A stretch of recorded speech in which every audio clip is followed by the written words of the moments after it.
আসসালামু আলাইকুম রহমতুল্লাহ। প্রিয় দর্শক, কেমন আছেন? আশা করি ভালো আছেন। প্রিয় দর্শক, সরানো হবে ইউপি চেয়ারম্যানদের। বেশিরভাগ চেয়ারম্যান পলাতক, সেবা বঞ্চিত সাধারণ মানুষ। চলুন বিস্তারিত জেনে নেই।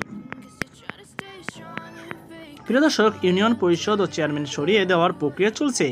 গত 5ই আগস্ট শেখ হাসিনা প্রধানমন্ত্রীত্বের পর 4500 ইউপি চেয়ারম্যানের বেশিরভাগই এলাকা ছেড়ে আত্মগোপনে রয়েছে।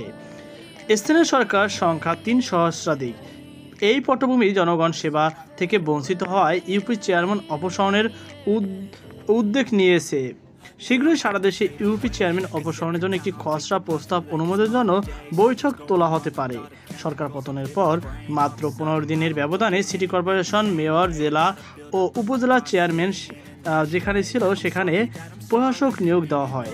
জানা গেছে বর্তমানে দেশে 4571টি ইউনিয়ন পরিষদ রয়েছে। সর্বশেষ 2021 সালে নুরুল হুদা কমিশন 4501টি ইউনিয়ন পরিষদ নির্বাচন করে।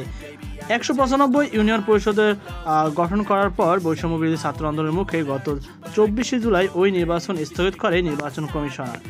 স্থানীয় সরকার ইউনিয়ন পরিষদের আইন অনুযায়ী পদত্যাগ করলে ইউনিয়ন পরিষদ চেয়ারম্যান সদস্য কিংবা মৃত্যু বা অন্য কোনো কারণে চেয়ারম্যান পদ শূন্য হলে নতুন চেয়ারম্যান দায়িত্ব না নেওয়া পর্যন্ত প্যানেলের মাধ্যমে চেয়ারম্যান নিয়োগ করা হবে। তবে ফৌজদারি মামলা, অভিযোগপত্র, ভুক্ত আসামি বা দণ্ডিত হলে কিংবা পরিষদের স্বার্থ পরিপন্থীতে কাজ করলে বরখাস্ত করতে পারবে সরকার।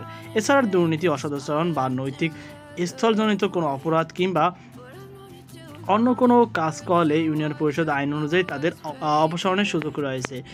এদিকে ইউনিয়ন পরিষদ বহাল রেখে অবাধ, সুষ্ঠু ও নিরপেক্ষ জাতীয় নির্বাচনের সম্ভব নয় বলে জানিয়েছে বিএনপি। দলটি হাসিনা সরকারের আমলে ইউনিয়ন পরিষদ বাতিল করার আহ্বান জানিয়েছে।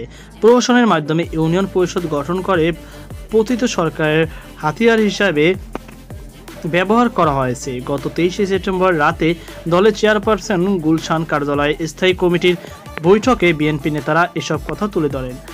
গত শনিবার ঢাকার সিরডাব মিলনায়তনে স্থানীয় সরকার, পল্লী উন্নয়ন ও সমবায় উপদেষ্টা এএফ হাসান আরিফ বলেন, জাতীয় থেকে স্থানীয় সরকার সব পর্যায়ে নির্বাচন ব্যবস্থার যথাযথ কার্যকর করতে হবে। দলীয় নিয়ন্ত্রণ থেকে এইসব প্রতিষ্ঠান মুক্ত রাখতে হবে। স্থানীয় সরকার প্রতিষ্ঠান যথাযথ কর্তৃত্ব, জনবল, আর্থিক সামর্থ্য ও ব্যবস্থাপনার ঘাটতির কারণে স্থানীয় জনগণের প্রয়োজনীয় সেবা দেওয়ার ক্ষেত্রে নানা সমস্যার মুখোমুখি হয়। বিশেষত ইউনিয়ন পরিষদের ক্ষেত্রে এই সমস্যা অত্যন্ত প্রকট হয়। এ ব্যাপারে সাবেক স্থানীয় সরকার সচিব আবু আলম মোহাম্মদ শহীদ খান সমকালকে বলেন, কয়েক বছর ধরে এমন সব নির্বাচন হয়েছে যা নিয়ে মানুষের মনে অনেক প্রশ্ন রয়েছে। সরকার পরিবর্তনের পর মানুষ এখনও ক্ষোভ দেখাচ্ছে, তাদের অপসারণ চাচ্ছে। এটা বাস্তবায়ন করা বর্তমান সরকারের দায়িত্ব। এদিকে ইউনিয়ন পরিষদ ভবন খোলা থাকলেও অনেক স্থানে নির্বাচিত জনপ্রতিনিধিরা পরিষদে যাচ্ছে না। যেসব ইউনিয়ন পরিষদের আওয়ামী লীগ সমর্থিত চেয়ারম্যান রয়েছে সেখানে তালা ঝুলিয়ে দেওয়া হচ্ছে। গত সোমবার নীলফামারী ডেমারের 5টি ইউনিয়ন পরিষদের চেয়ারম্যান কক্ষ তালা ঝুলিয়ে দেন শিক্ষার্থীরা। সারা দেশে বেশ কিছু জেলার ইউনিয়ন পরিষদ চেয়ারম্যানের পদত্যাগের দাবি জানিয়ে মিছিল ও পরিষদ গ্রাহক কর্মসূচি চালায়। ছাত্র আন্দোলন চলাকালে গত 5ই আগস্ট টাঙ্গাইলের মির্জাপুরের সোহাগপাড়া এলাকায় গুলিবিদ্ধ হয়ে মারা যান কলেজ ছাত্র ইমন। এই হত্যা মামলায় মির্জাপুরের 5 ইউপি চেয়ারম্যান আসামি করা হয়েছে। এরপর থেকে চেয়ারম্যান আত্মগোপন চলে যান। এখন তারা ইউনিয়ন পরিষদে না গিয়ে গোপন স্থান থেকে কাজকর্ম সারছেন।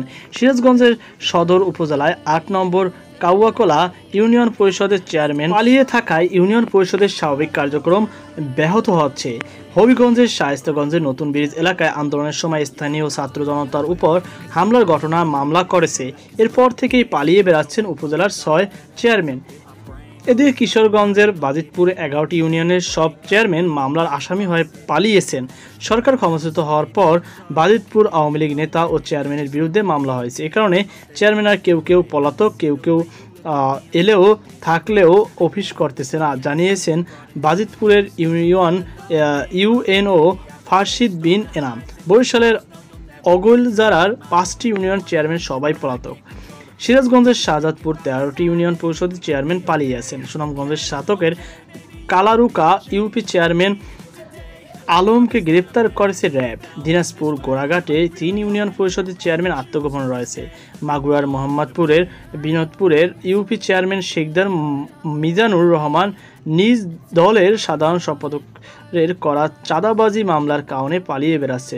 তার অনুপস্থিতিতে ইউপির দাপ্তরিক কাজ ব্যাহত হচ্ছে। তো প্রিয় দর্শক, আশা করি আপনারা বুঝতে পেরেছেন। তো এই ছিল আমাদের সর্বশেষ আপডেট তথ্য। বিশেষ সংখ্যা আপনাকে মতামত অবশ্যই কমেন্টে জানাবেন। সকল ভালো থাকুন, সুস্থ থাকুন। আজকে পর্যন্ত আল্লাহ হাফেজ।